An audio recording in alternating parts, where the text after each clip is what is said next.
యెషయా గ్రంథం 51వ అధ్యాయం.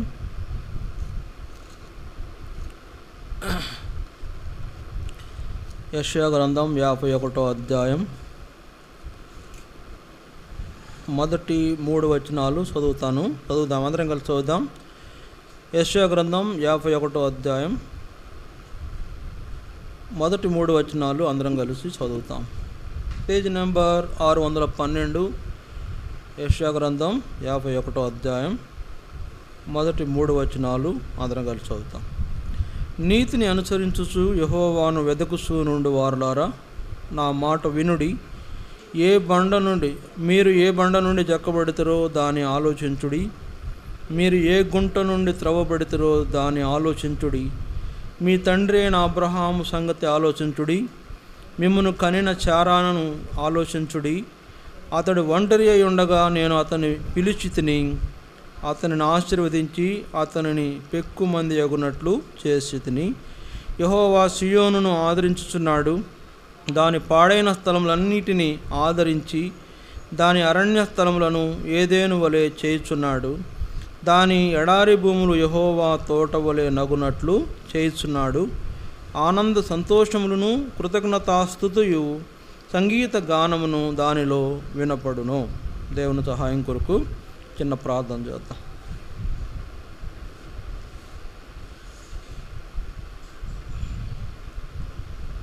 ప్రేంగల పరలోక తండ్రి, పరిశుద్ధుడైన దేవాని స్తోత్రాలు. సమయంలో మరొకసారి నీ పాదాలు చెంతకొస్తున్నాము. ప్రభుదినంలో మీ పిల్లలుగా మీ సన్నిధిని చేరి మిమ్మల్ని ఆరాధించినట్లు మాకు సహాయం చేయము. వాక్యం ద్వారా మాట్లాడము.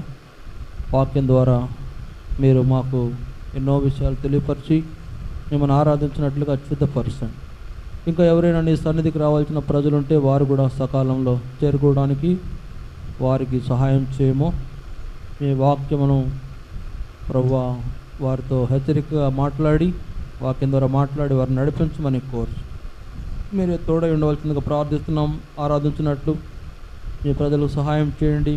వినే వాక్యమును బట్టి వాక్యాన్ని ఆధారం చేసుకుని ఆరాధించినట్లుగా వాక్యం వినగలిగే చెవి, గ్రహించుకునే మనస్సు ప్రతి ఒక్కరు దయచేయండి. నన్ను కూడా బలపరచము, నీ మాటలు వెల్లడిపరచమని మీరు మా మధ్యన సంచరించమని కోరుతూ యేసు ప్రభు నామమున స్తుతించి ప్రార్థిస్తున్నాం తండ్రి, ఆమేన్.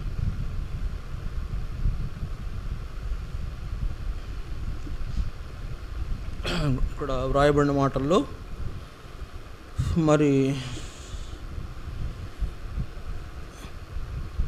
51వ అధ్యాయము యెషయా గ్రంథంలో నీతిని అనుసరించుచు యెహోవాను వెదకుచు నుండి వారులారా, నా మాట వినుడి. మీరు ఏ బండ నుండి చెక్కబడితరో దానిని ఆలోచించుడి.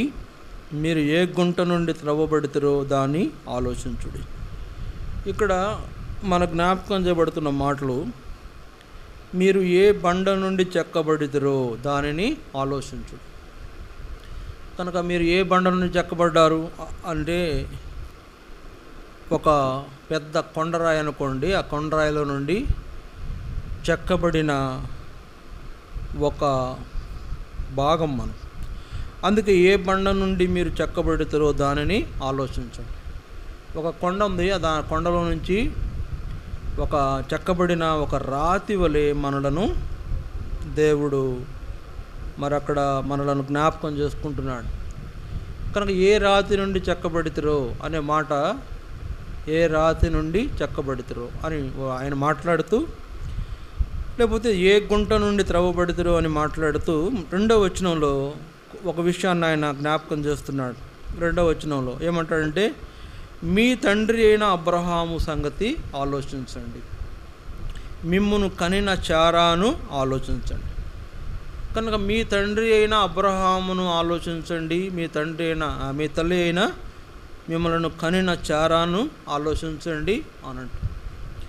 కాబట్టి ఇక్కడ మనకేం జ్ఞాపకం చేయబడుతుందంటే, మీరు అబ్రహాము నుండి చెక్కబడిన వారు అని అర్థమవుతుంది. మీరు అబ్రహాము నుండి చెక్కబడిన వారు. తర్వాత అక్కడ దేవుడు ఇంకో మాట కూడా జ్ఞాపకం చేస్తున్నాడు 2వ వచనంలో. అతడు ఒంటరి అయి ఉండగా నేను అతన్ని పిలిచి తిని అతనిని ఆశీర్వదించి అతనిని పెక్కు మంది అగునట్లు చేసితిని.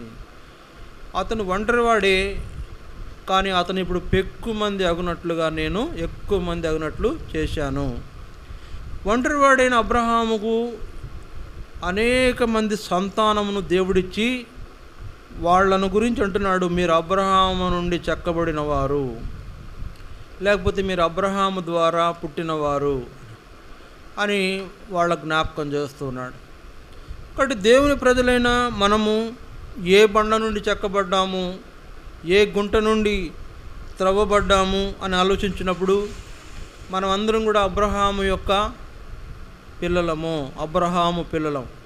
అందుకని బైబిల్లో ఒక మాట రాయబడింది చూడండి. రోమా 4వ అధ్యాయం 16వ వచనంలో ఒక మాట రాయబడింది. రోమా పత్రిక 4వ అధ్యాయం 16వ వచనంలో ఒక మాట రాయబడింది.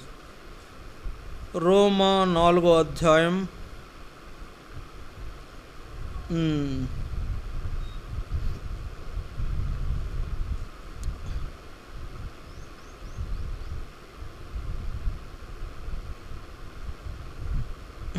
దయచేసి చూడండి. రోమా 4వ అధ్యాయం 18వ వచనం 4:18 నీ సంతానము ఇలాగ ఉండునని చెప్పిన దాన్ని బట్టి తాను అనేక జనములకు తండ్రి ఎగునట్లు నిరీక్షణకు ఆధారం లేనప్పుడు అతడు నిరీక్షణ కలిగి నమ్మెను. ఇప్పుడు ఇక్కడ అబ్రహాముని గురించి రాయబడింది.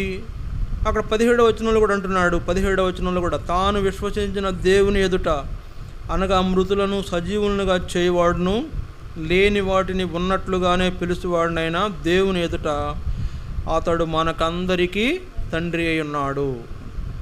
కాబట్టి అతడు మనకందరికీ తండ్రి అయి ఉన్నాడు అని వ్రాయబడింది.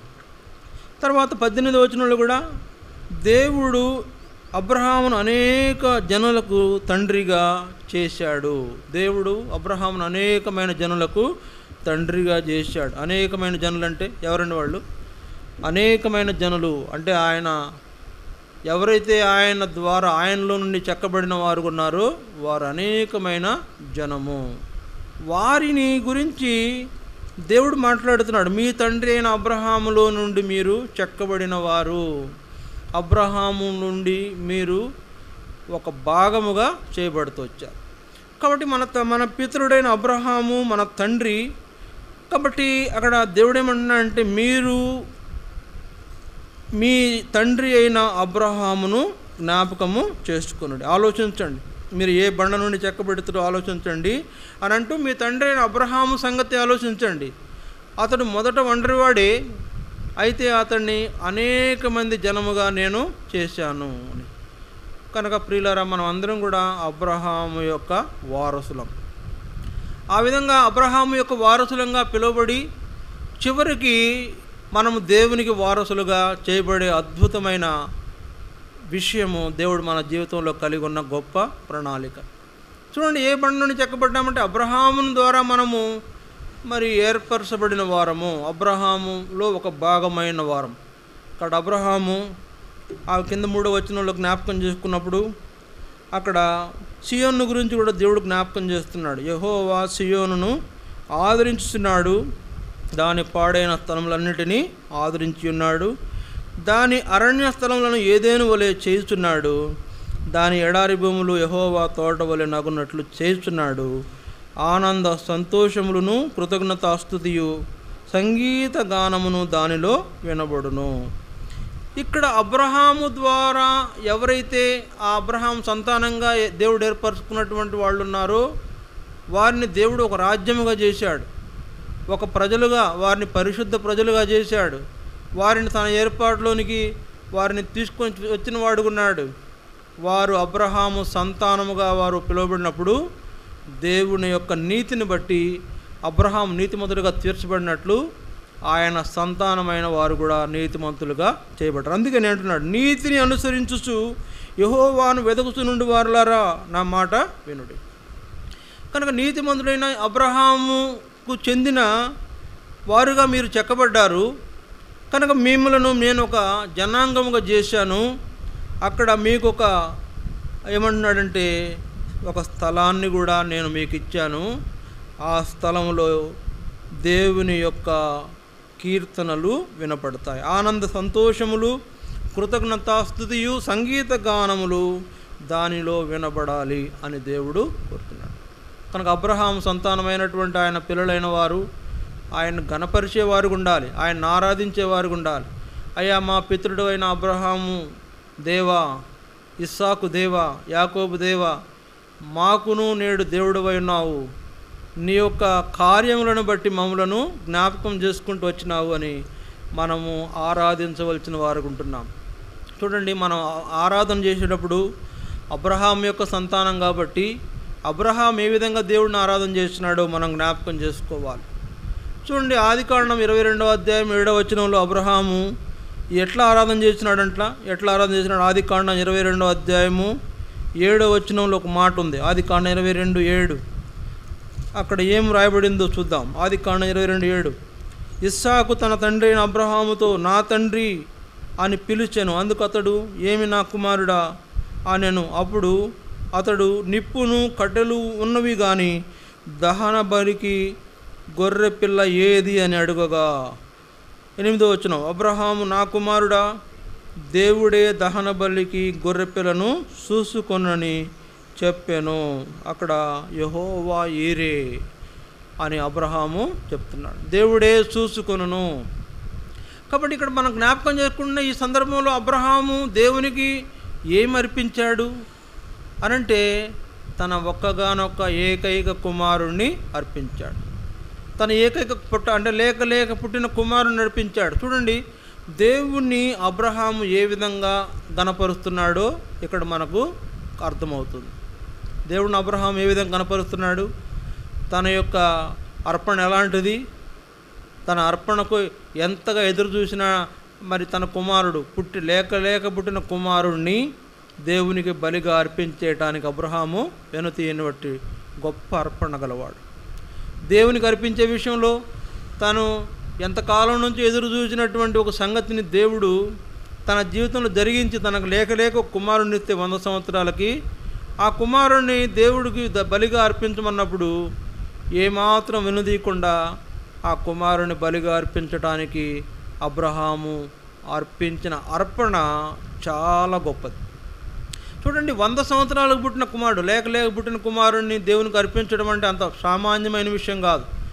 కనుక అబ్రహాము ఎలాంటి ఆరాధన చేసేవాడంటే దేవుని కొరకు ఎంతైనా చెల్లించడానికి ఏమాత్రం వెనకాడేవాడు కాదు. ఏదో గొర్రెను అడిగాడా లేకపోతే ఏదైనా కానుకలు అడిగాడా అంటే కాదు. తన రక్తం పంచుకు పుట్టిన బిడ్డను అడిగాడు దేవుడు, లేకపోతే తన యొక్క పేగు పంచుకు పుట్టిన వాడిని అడిగాడు, నాకు ఇచ్చే నీ కుమారుడు అంటే అబ్రహాం ఏమాత్రం వెనుదీక కుమారుడు నడిపించడానికి ఇష్టపడినటువంటి వాడు. కనుక చూడండి, ఇక్కడ మనకి ఏం జ్ఞాపకం చేయబడుతుంది? ఏ తండ్రి నుంచి మీరు చెక్కబడుతురు అని మాట్లాడుతున్న దేవుడు అటువంటి మీ తండ్రి లాంటి ఆరాధన నాకు మీరు చేసేవారు ఉండాలి, మీ తండ్రిలాగా అలాంటి అర్పణ అర్పించేవారులాగా ఉండాలి. అంటే దేవునికి అర్పించే విషయంలో అది ఎంత విలువైందైనా కూడా దేవునికి అవసరమైతే అర్పించే అబ్రహాములాగా మనం కూడా ఏం చేయాలా?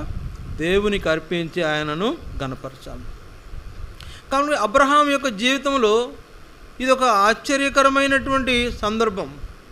100 సంవత్సరాలు ఎదురు చూసినాడు అతని జీవితంలో లేక కలిగిన కుమారుడిని దేవునికి ఇవ్వడానికి వెనుతీయలేదు.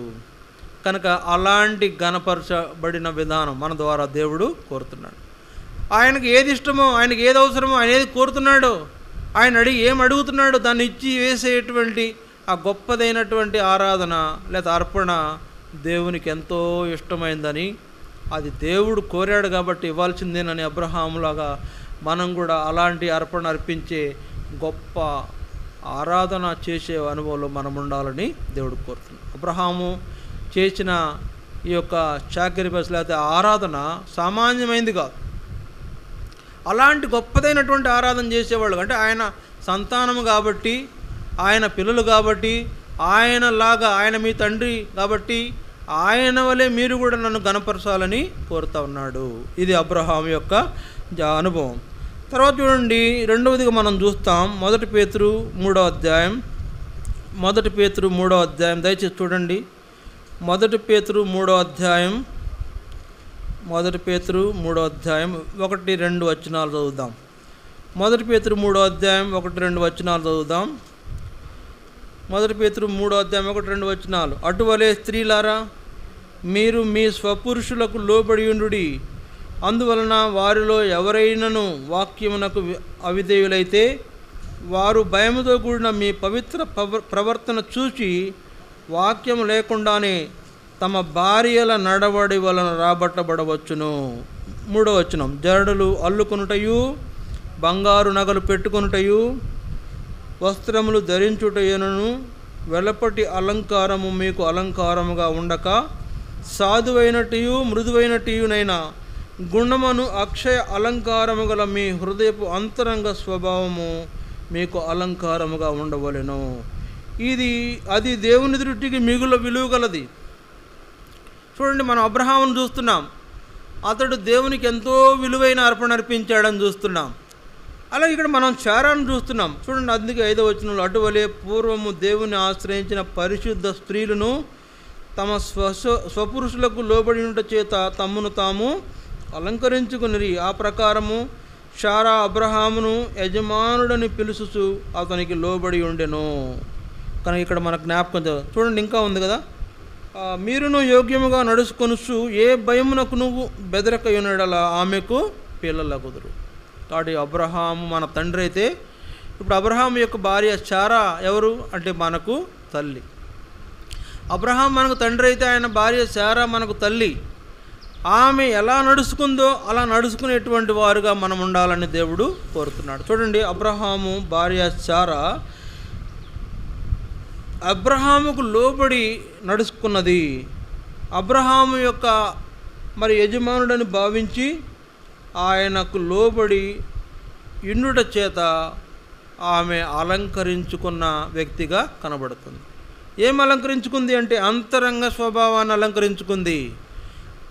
అలంకారం అంటే బయటకి పువ్వులు పెట్టడం, బొట్లు పెట్టడం, కాటుకలు పెట్టడం కాదు. అలంకారం అంటే ఏదో మంచి వస్త్రాలు ధరించుకోవడం అలంకారం కాదు. లేదా అలంకారం అంటే ఏదో జడలు అల్లుకోవడం అలంకారం కాదు.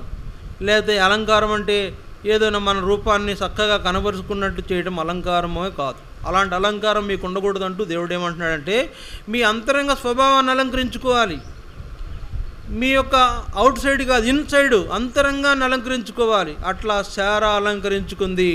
ఎట్లా అలంకరించుకుందంట ఆమె? చూడండి, 2వ వచనంలో ఏమని రాయబడింది? అందువలన వారిలో ఎవరైనను వాక్యమునకు అవిధేయులైతే వారు భయముతో కూడిన మీ పవిత్ర ప్రవర్తనను చూసి అని రాయబడింది. కాబట్టి ఎలాంటి అలంకారము ఆమె ధరించుకుందంటే దేవుని యందు భయభక్తులు కలిగినటువంటి స్త్రీగా ఉంది. తర్వాత పవిత్రమైన ప్రవర్తించే స్త్రీగా ఆమె ఉంది. దేవుని యందు భయభక్తులు కలిగిన స్త్రీగా ఉంది. పవిత్రమైన ప్రవర్తన కలిగినటువంటి స్త్రీగా శారాని మనం చూస్తున్నాం. ఇప్పుడు ఈ 2 లక్షణాలు ఏం చూపిస్తున్నాయంటే ఆమె దేవునిని ఘనపరచడాన్ని చూపిస్తూ ఉంది. పవిత్రమైన ప్రవర్తన లేకపోతే దేవునికి భయపడటము అనేటువంటి లక్షణాలు ఆమె యొక్క దేవుణ్ణి ఘనపరిచే స్థితిని మనకు తెలియజేస్తున్నాయి. పవిత్రమైన ప్రవర్తనతో, దేవుని యందు భయభక్తులతో ఆమె అంతరంగంలో ఎవరికి చోటిచ్చింది చెప్పండి? దేవుని వాక్యానికి చోటిచ్చింది. ఎవరికి చోటిచ్చింది?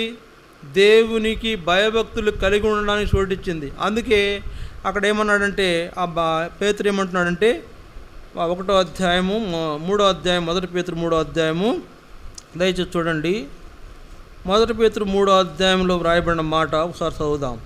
4వ వచనంలో చివరి మాట, అది దేవునికి లేదా దేవుని దృష్టికి మిగుల విలువగలది. అబ్రహామే చాలా విలువైన దాన్ని అర్పించాడు అనుకుంటున్నాం. ఇప్పుడు శారా కూడా ఆమె విశ్వాసులకు తల్లి. అబ్రహాం భార్య శారా విశ్వాసులకు తల్లి. ఆమె దేవుని దృష్టికి మిగులు విలువైనటువంటి అర్పణ లేతే ఆ ఘనత ఆయనకు చెల్లించేదిగా ఉంది. కాబట్టి మిగులు విలువైనటువంటి తన స్వభావము దేవునికి ఆమె అర్పించింది. మిగులు విలువైన స్వభావాన్ని దేవునికి అర్పించి ఆమె ఆరాధించింది, ఆయన్ను గణపరుస్తూ వచ్చింది. కాబట్టి ఇక్కడ మీ తండ్రి అయిన అబ్రహామును గురించి ఆలోచించండి, మిమ్మల్ని కనిన శారాను గురించి ఆలోచించండి అన్న దేవుడు మనల్ని కూడా అబ్రహాం వలె శారా వలె విలువైన వాటిని, దేవునికి విలువైన వాటిని అర్పించి గణపరచాలనేది ఆయన యొక్క ఉద్దేశం. అట్లా వాళ్ళిద్దరి జీవితంలో దేవుణ్ణి ఎంతో గణపరుస్తూ వచ్చారు, ఎంతో ఆరాధిస్తూ వచ్చారు, ఆయనకు కృతజ్ఞతగా జీవిస్తూ వచ్చారు. వాళ్ళు ఆయనను సంతోషపెడుతూ వచ్చారు. అబ్రహాము శారాలు దేవుణ్ణి సంతోషపెడుతూ వచ్చారు. అట్లాగే ఆ అబ్రహాము నుండి చెక్కబడిన మనం కూడా దేవుణ్ణి సంతోషపెట్టే వారంగా ఉండాలని దేవుడు కోరుతున్నాడు. దేవునికి విలువైనటువంటి కానుక లేదా విలువైన అర్పణ అర్పించేటువంటి వ్యక్తులు ఉండాలని దేవుడు అక్కడ కోరుతున్నాడు. ఇది మన జీవితంలో కూడా జరగాలనేది దేవుడి ఆలోచన. తర్వాత చూడండి, కీర్తనలు 34వ అధ్యాయం. కీర్తనలు 34వ అధ్యాయం 1వ వచనం 2వ వచనం. కీర్తన 34 1, 2 వచనాలు మనం చదువుదాం. కీర్తన 34 1, 2 వచనాలు చదువుదాం. నేనెల్లప్పుడూ యెహోవాను సన్నుతించెదను, నిత్యము ఆయన కీర్తి నా నోట నుండును. యెహోవాను బట్టి నేను అతిశయించుచున్నాను, దీనులు దానిని విని సంతోషించెదరు. నాతో కూడి యెహోవాను గణపరచుడి, మనం ఏకముగా కూడి ఆయన నామమును గొప్ప చేయుదము. నేనెల్లప్పుడూ యెహోవాను సన్నుతించెదను. ఈయనెవరు? అబ్రహాము కుమారుడైన దావీదు. అబ్రహాము అనేక మంది విశ్వాసులకు తండ్రి. ఈ దావీదు అనేటువంటి ఆయన ఎవరంటే అబ్రహాము కుమారుడు. చూడండి, మధ్యలో చాలామంది సంతానం ఉన్నా కూడా దేవుడు ఇట్లా రాయించాడు. ఏమనంటే అబ్రహాము దేవుని కుమారుడైన ఆదాము, ఆయన తర్వాత అబ్రహాము కుమారుడైన దావీదు. దావీదు ఎవరంటే అబ్రహాం కుమారుడు. అందుకే చూడండి, మత్తయి సువార్తలో ఆ మాట ఉంటుంది. మత్తయి సువార్త 1వ అధ్యాయంలో ఆ విషయం ఉంటుంది. మత్తయి సువార్త 1వ అధ్యాయం దయచేసి చూడండి. మత్తయి సువార్త 1వ అధ్యాయము 1వ వచనం, 1వ వచనం. అబ్రహాము కుమారుడుగు దావీదు కుమారుడైన యేసుక్రీస్తు. ఎవరంట దావీదు? అబ్రహాము కుమారుడుగు దావీదు. కాబట్టి ఇక్కడ మనం చూస్తున్నాం, రెండవదిగా మనం ఏం చూస్తున్నాం అంటే మూడవదిగా దావీదును చూస్తున్నాం. దావీదు ఏమంటున్నాడు?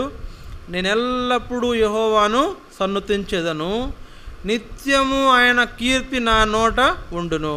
నేను ఎల్లప్పుడూ యెహోవాను సన్నుతించెదను. ఎల్లప్పుడు అంటే ఎనీ టైం, ఏ టైం అయినా కూడా ప్రతి సమయంలో దేవుణ్ణి సన్నుతించుట అనేటువంటి అనుభవంలో దావీదు ఉన్నాడు. మనమందరము ఏకముగా కూడి ఆయన నామమును గొప్ప చేద్దామంటున్నాడు. తనతో కూడా ఉన్న వాళ్ళు ఎవరు? తన పిల్లలైన వారు. తన పిల్లలైన వారితో ఈ మాట చెప్తున్నాడు, మనం ఏకముగా కూడి ఆయన నామమును గొప్ప చేయుదము అని ఆయన దేవుణ్ణి గణపరిచే అనుభవంలో దావీదు ఉన్నాడు. కారణం ఏంటంటే ప్రియులారా, దావీదుకు అనేక రకాలైన శ్రమలు, అనేక రకాలైన శోధనలు సంభవించినాయి. ఎన్నో రకాలైన భయాలు ఆయన కలుగుతూ వచ్చినాయి.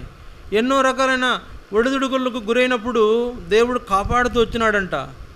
దేవుడు ఆ దావీదుకు సహాయం చేస్తూ వచ్చినాడంట. అందుకే దావీదు అంటున్నాడు, నేనెల్లప్పుడూ యెహోవాను సన్నుతించెదను, నిత్యము ఆయన కీర్తి నా నోట నుండును అంటూ తన పిల్లలు చెప్తున్నాడు. ఏమని చెప్తున్నాడు? మనము ఆయన నామమును ఏకముగా కలిసి గొప్ప చేద్దాము అంటున్నాడు.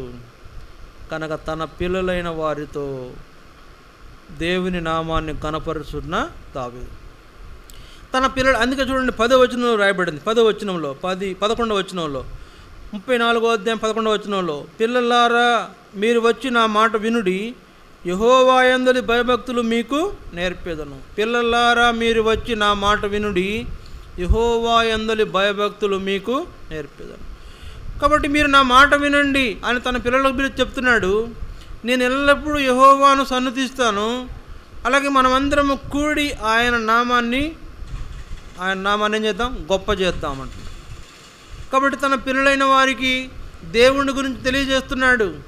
తన కుటుంబం, తన పిల్లలతో కలిసి దేవుణ్ణి గణపరచాలనేటువంటిది దావీదు యొక్క ఆశ. కాబట్టి దావీదు యొక్క జీవితంలో దేవుడు చేసిన కార్యములను బట్టి దేవుణ్ణి దావీదు నిత్యము ఆరాధించడానికి అతడు ఎంతో ఆశపడుతున్నాడు.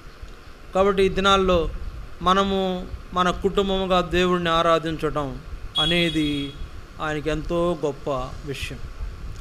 మన కుటుంబంగా ఆయన సన్నిధిలో చేరి ఆయన్ని ఆరాధించే విషయము అది ఎంతో దేవునికి సంతోషం కలిగించే విషయం.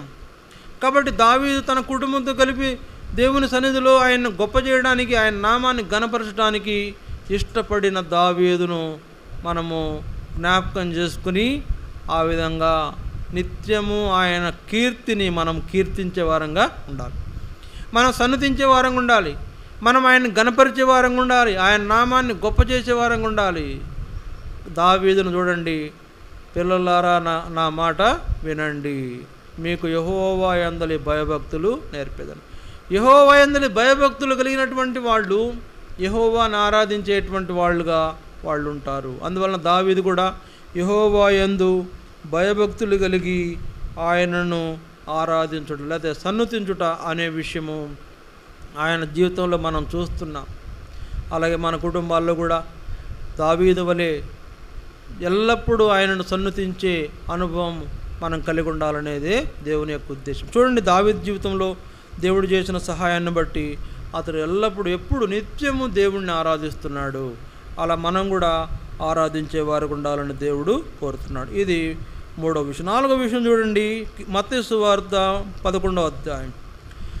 మత్తయి సువార్త 11వ అధ్యాయం 21వ వచనం చూడండి. మత్తయి సువార్త 11వ అధ్యాయం 21వ వచనం, 11వ అధ్యాయము 25వ వచనం, 11వ అధ్యాయము 25వ వచనం. ఆ సమయమున యేసు చెప్పినదేమనగా, తండ్రి ఆకాశమునకును భూమికిని ప్రభువా, నీవు జ్ఞానులకును వివేకులకును ఈ సంగతులను మరుగుచేసి పసి బాలురకు బయలుపరుచున్నావని నిన్ను స్తుతించుచున్నాను. అవును తండ్రి, ఇలాగ చేయటం నీ దృష్టికి అనుకూలమాయను. అంతే కదా.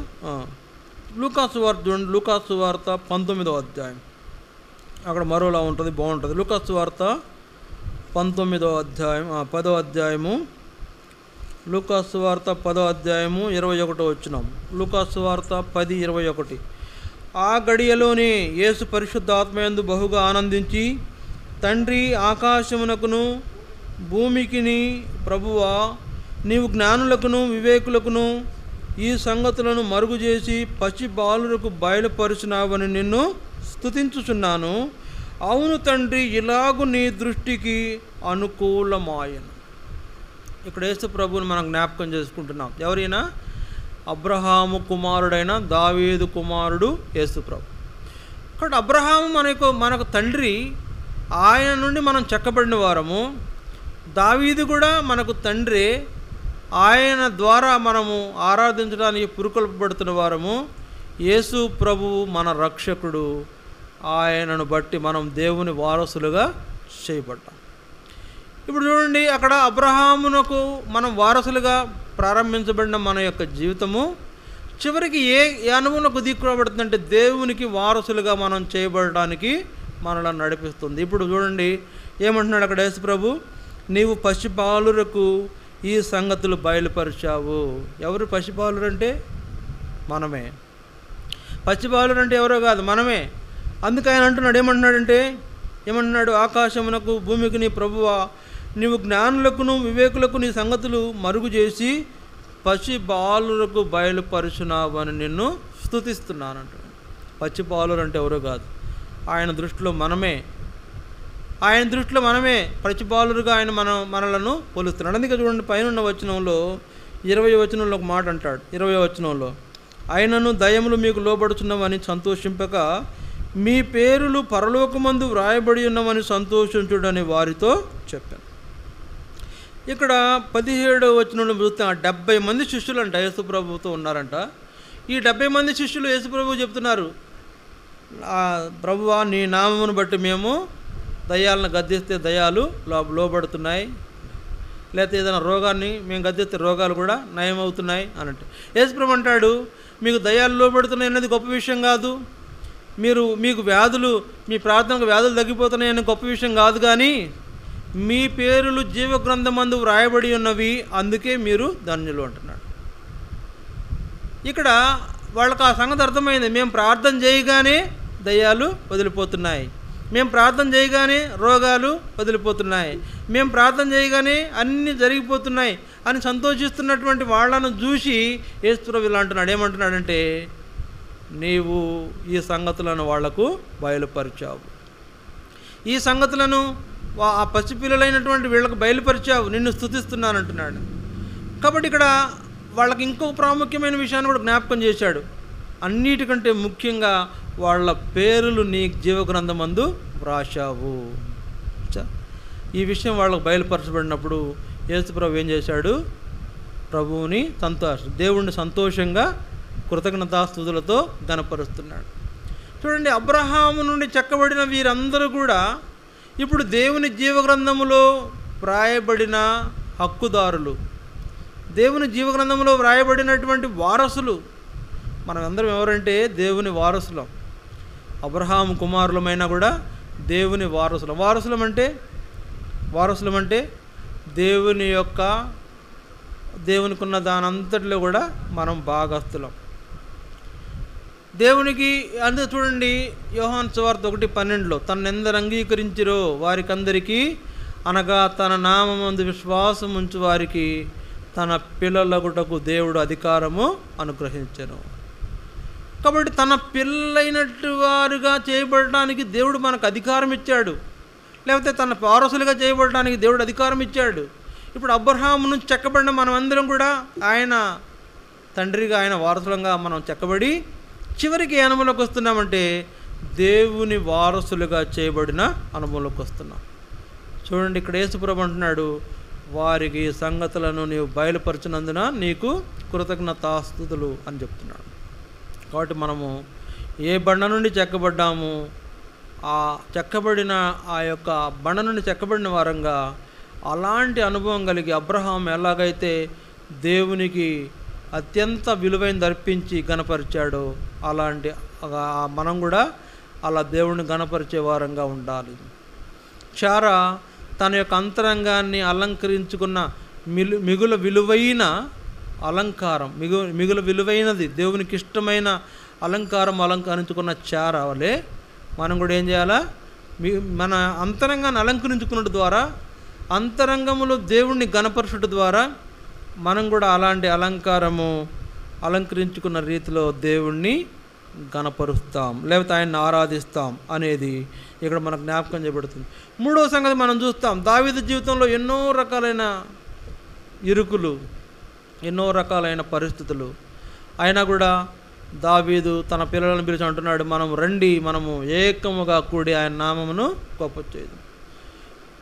పిల్లలారా, నా ఎదుకు రండి, యెహోవా యందులి భయభక్తులు మీకు నేర్పేదను అని చెప్తున్న దావీదు యొక్క పిలుపులో ఆయన దేవుణ్ణి ఆరాధిస్తూ ఉన్నాడు. పిల్లలకు చెప్తున్నాడు, మనము ఏకముగా కూడి ఆయనను ఆరాధించాలి. దావీదు కుటుంబంతో కలిసి దేవుణ్ణి ఆరాధించినట్లు మనం కూడా ఆయన ఆరాధించవలసిన వారంగా ఉండాలి అని దేవుడు జ్ఞాపకం చేస్తున్నాడు. నాలుగవదిగా, యేసు ప్రభు మరి తన యొక్క దేవుని యొక్క పిల్లలమైన మనలను సంబోధిస్తున్నాడు. ఏమంటే, వీరందరూ కూడా పచ్చిబాలురు,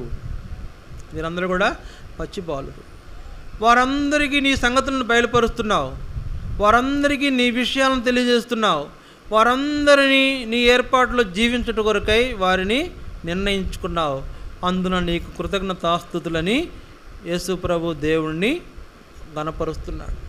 కనుక మనం కూడా మన జీవితాల్లో దేవుడు చేసిన కార్యము, దేవుడు చేసినటువంటి మేళ్లను జ్ఞాపకం చేసుకొని మనం విలువైన వాటిని దేవునికి అర్పించి ఆరాధించవలసిన వారుకుంటున్నాం. దేవునికి ప్రీతికరమైనవి అర్పించాలి.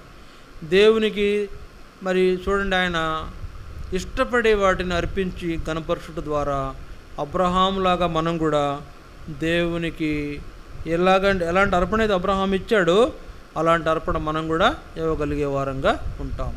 అలాంటి వారంగా మనం ఉండాలంటే ఈ విషయం మనకు జ్ఞాపకం ఉండాలి. ఏ బండ నుండి చెక్కబడ్డావో దాన్ని ఎప్పటికీ మర్చిపోకూడదు. ఇప్పుడు చూడండి, అబ్రహాము అనే బండ నుంచి మనం చెక్కబడ్డామని మొదట విన్నాం కదా, చివరికి యేసు క్రీస్తు అంటున్నాడు, ఆయన కూడా అంటున్నాడు, ఏమంటాడు? ఈ పసిబాలురను బయలుపరిచిన సంగతులను బట్టి నీకు వందనాలు. ఈ పసిబాలురుగును బయలుపరిచిన సంగతులు యేసు ప్రభువుని మనం చూస్తాం. ఏమంట? ఆయన యేసు ప్రభుని గురించి వ్రాయబడింది బండ, ఆయన కూడా బండ. యేసు ప్రభువుని గురించి ఒక చోట రాయబడింది, 1 కొరింథీ 10:4 రాయబడిన మాట ఏంటంటే, యేసు క్రీస్తు అని ఈయన ఒక బండ. చూడండి, 1 కొరింథీ 4:10 10:4. 1 కొరింథీ 10:4 చివరి మాట చూడండి, ఆ బండ క్రీస్తే. ఆ బండ క్రీస్తే. ఏ బండ నుండి చెక్కబడ్డావో ఆ బండ ఎవరంట? క్రీస్తే. కనుక అబ్రహాము నుండి చెక్కబడిన మనము యేసు క్రీస్తు అనే బండలో కలిసిన వారంగా, ఆయన ప్రజలుగా, ఆయన గణపరిచే వారంగా మనం ఉండాలనేదే ప్రభు కోరుతున్నాడు. ఇలాంటి అనుభవంతో ఆయన కృతజ్ఞతలు చెల్లిస్తాం, ఆయన కావలసినది, ఆయనకు మిగులు విలువైనవి అర్పిస్తాం, ఆయన ఆరాధిస్తాం, ఆయన గణపరుస్తాం. అలాంటి వారుగా మనం ఉండాలని దేవుడు కోరుతున్నాడు. అబ్రహాము నుండి చెక్కబడిన మనము, ఆయన జనాంగంగా చేయబడిన మనము, ఆయన ఏర్పాట్లోనికి తీసుకురాబడిన మనము కృతజ్ఞత అర్పణలతో ఆయనను గణపరచాలని దేవుడు కోరుతున్నాడు. దయచేసి ఈ వాక్యాన్ని ఆధారం చేసుకుంటాం, దేవుడిని మనము ఆరాధిస్తాం. ప్రభువుని ఆరాధించండి ఒకరి తర్వాత ఒకళ్ళు.